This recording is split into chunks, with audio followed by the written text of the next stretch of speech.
And we are raising awareness ahead of the 19th of June, which is World Sickle Cell Day, understanding of sickle cell disease and the challenges experienced by patients, their families and caregivers. Joining us right now is Dr. Ajibola Sonda. He is a specialist physician. Thank you for joining us on the program. Good evening. Thank you for having me.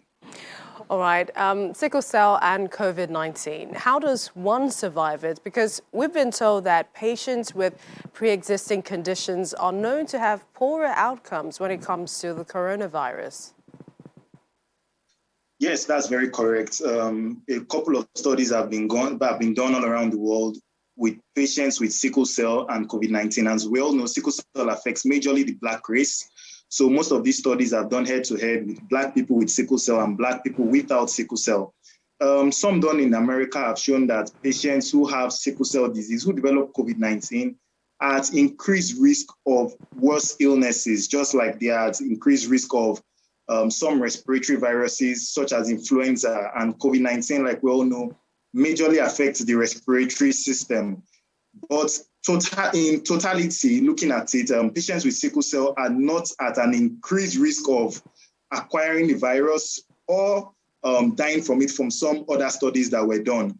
So what I would advise patients who have sickle cell is take the general precautions which have been said to everybody, wear a mask every time, proper hygiene, wash your hands when you touch surfaces, avoid crowded places, and as quick as possible, try and get a COVID-19 vaccine, which will reduce the risk of getting severe COVID or preventing you from getting COVID at all. Another interesting dilemma with sickle cell and COVID-19 is that patients with sickle cell have an acute emergency, which we call an acute chest syndrome, which primarily presents like COVID. So patients come in with cough, fever, generalized weakness, and they are very sick.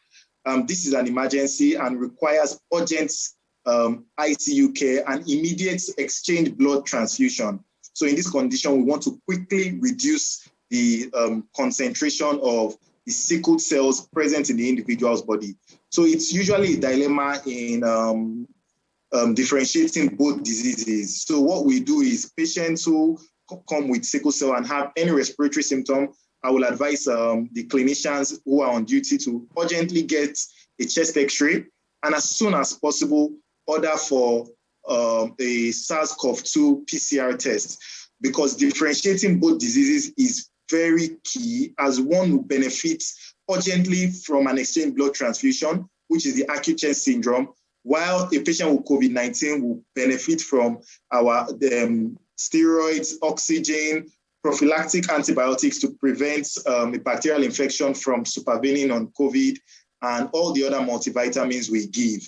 So in totality, in Nigeria here, not much studies have been done, but from the little studies that have been carried out here and there has been no significant increase in hospital stay or death rates among patients with sickle cell who get COVID-19.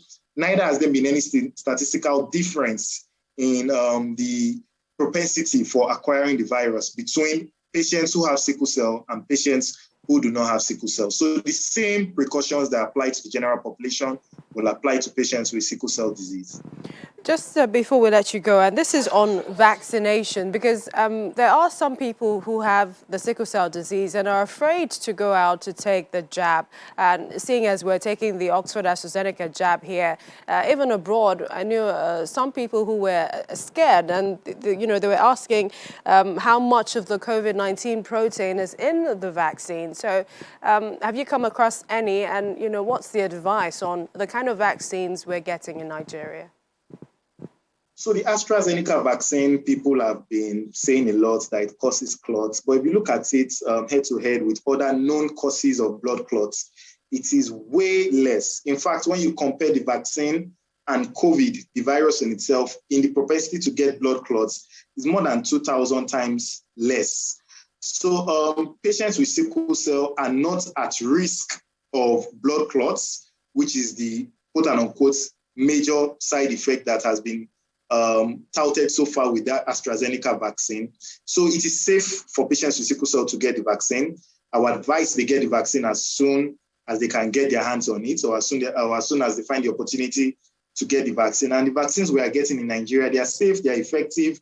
A couple of local studies that are being done because the vaccine, almost everybody who is getting the vaccine in Nigeria is just getting the second dose within the last 2 weeks. So it's very premature or very early to say the effectiveness in our own population.